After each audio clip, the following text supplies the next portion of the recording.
આજે આપણા સૌના લોકપ્રિય આપણા આદર્શ નેતા એવા ભાઈ શ્રી ચૈતરભાઈ વસાવાના સમર્થનમાં આયોજિત સામાજિક સભામાં ઉપસ્થિત મહારાષ્ટ્ર, રાજસ્થાન, ગુજરાત, અલગ અલગ બધા જિલ્લાઓમાંથી અને રાજ્યોમાંથી પધારેલા આદિવાસી સમાજના સૌ યુવાનો, વડીલો, આગેવાનોને મારા જય જોહાર, જય આદિવાસી. મંચ ઉપર ઉપસ્થિત ગુજરાતભરના આદિવાસી સમાજ માટે હંમેશા જેઓ લડે છે એવા ભાઈ શ્રી અનંતભાઈ પટેલ, હંમેશા જેમણે ચૈતરભાઈની સાથે ખભે ખભો મિલાવી અને ગુજરાતભરના મુદ્દા ઉઠાવ્યા છે એવા શ્રી સુદાનભાઈ ગઢવી, ચૈતરભાઈની સાથે મળી અને આદિવાસી વિસ્તાર માટે, અમારી પાર્ટી માટે, ગુજરાત માટે હંમેશા જેમણે કામ કર્યું છે એવા ભાઈ શ્રી મનોજભાઈ સોરઠિયા, મહારાષ્ટ્ર અને રાજસ્થાનથી પધારેલા આદિવાસી સંગઠનોના સૌ આગેવાન શ્રીઓ, નિવૃત્ત IAS સાહેબ શ્રી, બધાનો પહેલા તો હું ખૂબ ખૂબ આભાર વ્યક્ત કરું છું કે આ મુશ્કેલ ઘડીમાં બધા એક થઈને ભેગા મળીને ચૈતરભાઈની સાથે ઉભા છે. દોસ્તો, ચૈતરભાઈ વસાવાને સરકારે સ્થાપેલી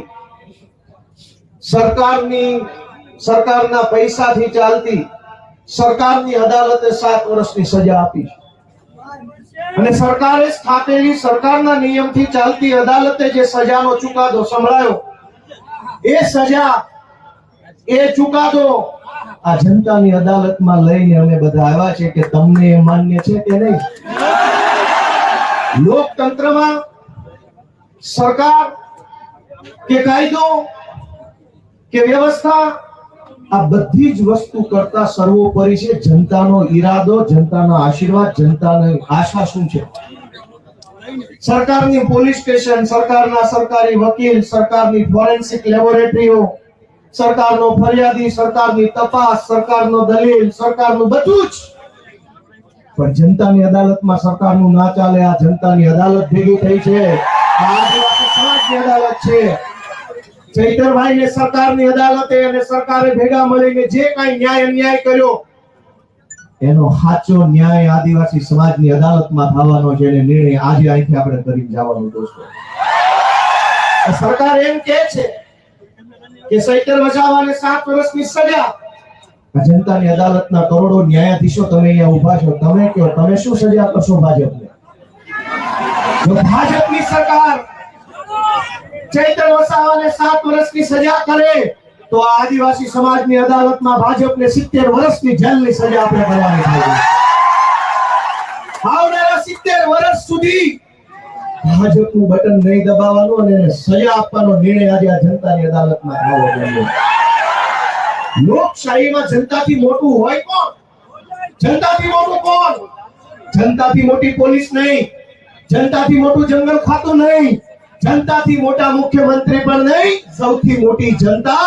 અને જનતાએ નક્કી કર્યું કે અમારો નેતા ચૈતર વસાવા છે. દોસ્તો, એટલે આ સજા માત્ર ચૈતર વસાવાને નહીં, જનતાને છે આ સજા, કેમ કે જનતાએ નક્કી કર્યું કે અમારો નેતા ચૈતર વસાવા. તો કરોડો લોકોને જે ચૈતર વસાવા ઉપર વિશ્વાસ છે, કરોડો આદિવાસીઓને જે ચૈતર વસાવાની ઉપર આશા છે, એને જેલમાં પૂરવાનો અર્થ એ થયો કે કરોડો લોકોને ભાજપની સરકારે સજા આપી છે કે તમારી પાસેથી તમારો નેતા છીનવી લીધો.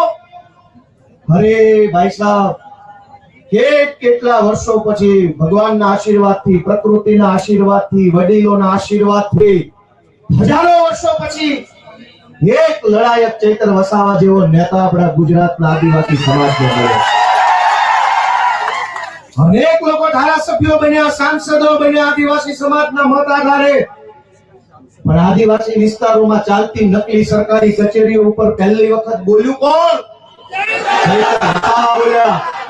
અનેક લોકો આદિવાસી સમાજના મતના આધારે સાંસદો, મંત્રીઓ બન્યા, પણ આદિવાસીઓની જમીન ઉપર વિવિધ કંપનીઓ લાવી આદિવાસીઓને ખદેડવાનું કામ કરતા હતા. એની વિરુદ્ધમાં પહેલો મજબૂત અવાજ ઉઠાવો કોણે? ચૈતર વસાવાએ. કેવડિયામાં, તાપીમાં, છોટાઉદેપુરમાં, ડાંગ જિલ્લામાં ચારો તરફ કંપની થર્મલ પ્રોજેક્ટ, ફલાણો પ્રોજેક્ટ, ઢેકણો પ્રોજેક્ટ, તમામ પ્રોજેક્ટના નામે આદિવાસીઓને ઘર વગરના, જમીન વગરના, શિક્ષણ વગરના, આરોગ્યની વ્યવસ્થા વગરના કરવાના ષડયંત્રને રોકવાનું કામ કર્યું કોણે? ચૈતર વસાવાએ કર્યું. અને સરકારના પેટમાં તેલ રેડાયું કે આ ચૈતર વસાવા આદિવાસીઓને કાં આટલો બધો જાગૃત કરે છે? કેમ આદિવાસી યુવાનોને જગાડે છે? કેમ સુતેલો આદિવાસી સમાજને જાગૃત કરવાનું કામ કરે છે? ચૈતર વસાવાનો ગુનો એ નથી કે જંગલ વિભાગના કર્મચારી સાથે બોલાચાલી કરી. ગુનો તો એ છે કે જંગલની જમીન તમારી છે અને તમને અપાવવાની છે એવી જાગૃતિ સમાજમાં લઈને આવે. ચૈતર વસાવાએ જો બીજા ભાજપના આદિવાસી નેતાઓની જેમ રૂપિયા બનાવવા હોત તો જેલમાં હોત કે ઘરે હોત? એક છે મોટા કદાવર આદિવાસી નેતા, 2000 કરોડનું મનરેગામાં કરી નાખ્યું. જેલમાં છે કે મેલમાં? આદિવાસીઓના મત લઈને, આદિવાસી વિસ્તારોની ગ્રાન્ટો ખાઈને 2000 કરોડ રૂપિયાનું બૂચ મારીને જો બેઠા હોત તો મેલમાં હોત. પણ જેણે આદિવાસીઓને પાય બચાવવાનું કામ કર્યું, આદિવાસી બાળકોના શિક્ષણ માટે લડાઈ લડ્યા, વિસ્થાપિતો માટે બોલ્યા, ગરીબ દીકરીઓ માટે બોલ્યા, તમામ પ્રકારની યોજનાના લાભ અપાવવા માટે બોલ્યા, એ ચૈતરભાઈને જેલમાં પૂર્યા. વિધાનસભામાં આજની તારીખમાં જેની ઉપર ગુજરાતની હાઈકોર્ટે આદેશ કર્યો હોય કે આ ધારાસભ્યો પર બળાત્કારની એફઆઈઆર નોંધો, જેની ઉપર બળાત્કારની એફઆઈઆર છે એ આજે વિધાનસભામાં છે. આજની તારીખમાં ધારાસભ્ય છે, જેલમાં નથી, બળાત્કારના આરોપી.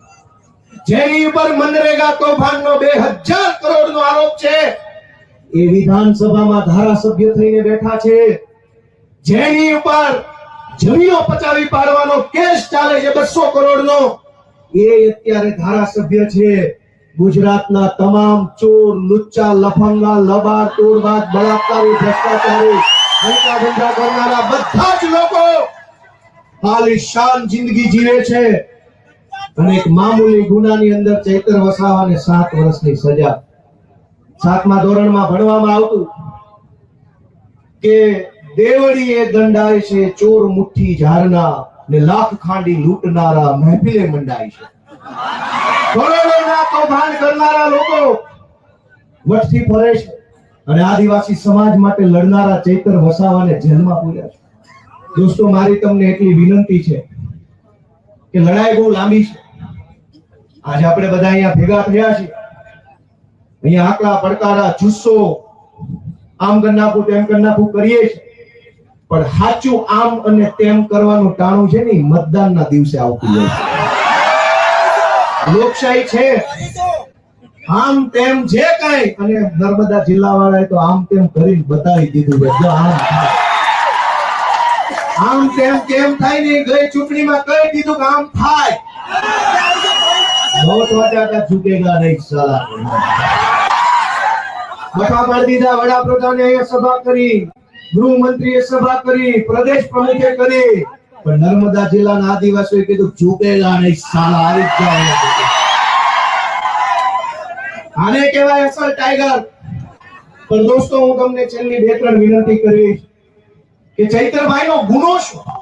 આ ભાજપ વાળા ટીવીમાં, સોશિયલ મીડિયામાં ચૈતરભાઈને બદનામ કરવાનું કામ કરે કે એને વન વિભાગ વાળાને આમ તેમ કહી દીધું, ધાકધમકી કરી લીધી.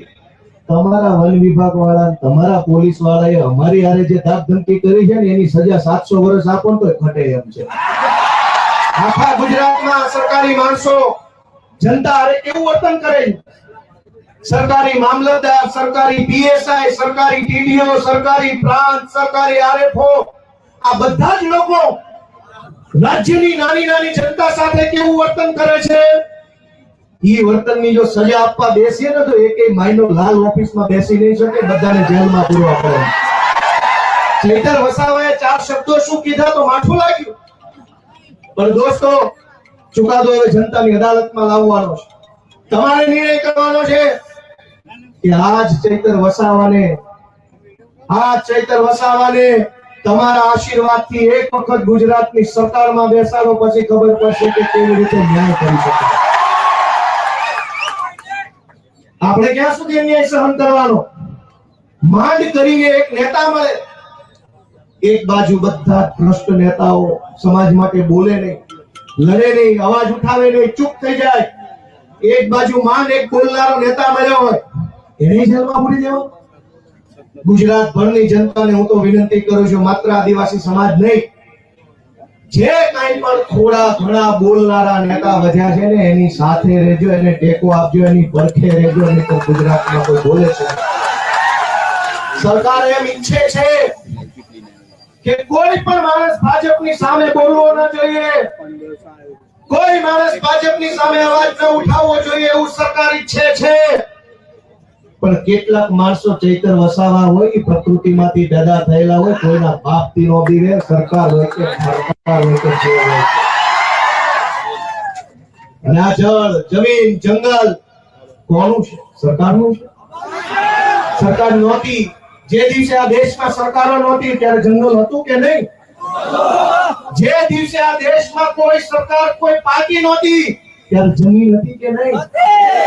અને જે દિવસે આ ભાજપ પાર્ટી કે એના નેતાનો જન્મ નહોતો ત્યારે આ ધરતી પર જળ હતું કે નહીં?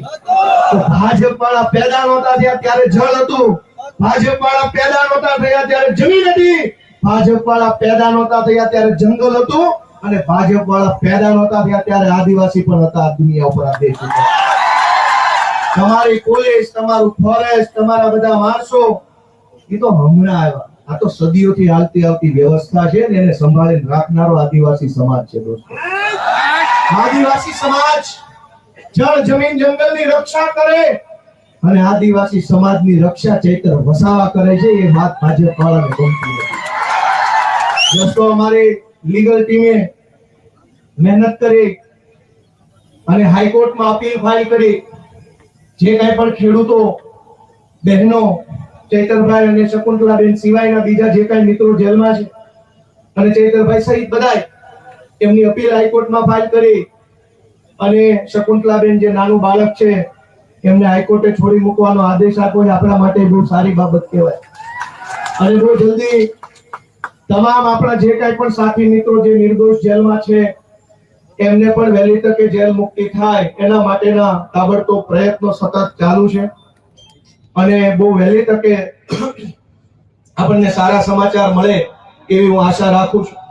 આપ સૌને મારી એક જ વિનંતી છે કે આ લડાઈમાં ચૈતર વસાવાને, એના પરિવારને, એના બાળકોને ક્યાંય પણ એક સેકન્ડ પણ આપણે બધાએ, હું અને તમે ભેગા મળી એકલા નથી પડવા દેવાના. જ્યાં જરૂર પડે, જેવી જરૂર પડે, જ્યારે જરૂર પડે ત્યારે આપણે બધાએ સાથે ઊભું રહેવાનું. અમે બધા આજે સાથે છીએ. ચૈતરભાઈ સાથે બહુ પારિવારિક સંબંધ છે મારે. આમ તો હું જે કંઈ બોલું છું આજે બહુ દુઃખ થાય છે. વિધાનસભામાં ચૈતરભાઈ મારી બાજુમાં બેસે, અમે ખૂબ વાતો કરી, મારી બાજુમાં ઉભા આદિવાસી સમાજના અધિકારો વિશે પૂરી તાકાતથી બોલતા હોય છે. અને એટલું સરસ રીતે આમ છાતી કાઢીને સરકારની આંખમાં આંખ નાખીને કહેતા હોય છે કે ભાજપ વાળાને ગમતું નથી. ભાજપ વાળાને એ વાત ગમતી નથી કે એક આદિવાસીનો છોકરો વિધાનસભામાં ઉભા રહીને મંત્રીઓની ફોજ, મુખ્યમંત્રી બેઠા એની સામે આંખમાં આંખ નાખીને બોલે છે કે આ જળ, જમીન, જંગલ અમારું છે, તમને નહીં ઘૂસવા દઈએ. બીજા પણ આદિવાસી નેતાઓ છે. યસ સર, જી sir, sir ticket sir, please ticket sir. સમાજને છેતરી જાય, વાંધો નહીં, સમાજને આંખો બંધ કરાવી દઈશ, ઊંઘાડી દઈશ. મને ટિકિટ આપો એટલે હું મારા સમાજને છેતરી મત લઈ. આનંદભાઈ પણ જોતા હશે, આનંદભાઈ પણ બોલે છે વિધાનસભામાં પૂરી તાકાતથી આદિવાસી સમાજ માટે. એ ચૈતરભાઈ ની તેરી બાજુ બેસે. દોસ્તો, બે ત્રણ માણસ બધા છે, ગમે તેટલી મોટી સરકાર હોય એની સામે પણ આંખમાં આંખ નાખીને બોલવાની હિંમત રાખે છે કે તું જે હોય તે, હું મારા સમાજ માટે બોલવા અહીં આવ્યો છું. તું જે હોય તે, સરકાર હોય તો ભલે, રાષ્ટ્રપતિ હોય તો ભલે, ને તું મોટી તોપ હોય તો ભલે. મને તો અમારા આદિવાસી સમાજે, અમારા ખેડૂતોએ મત આપ્યા છે તો હું એમના માટે બોલતો રહીશ. આજે હું પણ, મને મત આપનાર ખેડૂતો છે, કાઠિયાવાડના ખેડૂતોએ મને ધારાસભ્ય બનાવ્યો, આદિવાસી સમાજે ચૈતરભાઈને ધારાસભ્ય બનાવ્યા. અમને મત આપનારા લોકો માટે અમે બોલતા રહેવાના, લડતા રહેવાના અને ક્યારેય નથી ચૂકવાના એ સંકલ્પ અમે લીધો છે દોસ્તો. આપ સૌએ ચૈતરભાઈ વસાવાનો જુસ્સો વધારવાનું કામ કર્યું બદલ સૌનો હું આભાર વ્યક્ત કરું છું. જય આદિવાસી.